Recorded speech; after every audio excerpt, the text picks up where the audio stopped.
Hi, my name is Dr. Zachary Linhart. I'm a cosmetic and restorative dentist in Midtown Manhattan.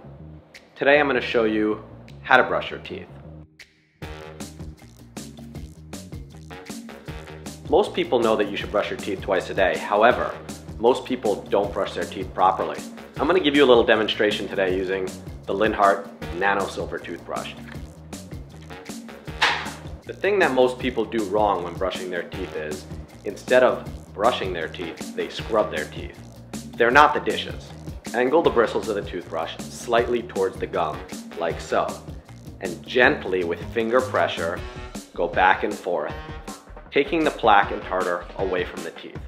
Do not scrub, or you will wear away the enamel in your teeth.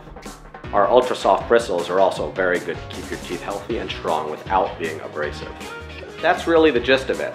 Angle the bristles towards the gums, twice a day, every day, and you'll have a beautiful smile, just like me.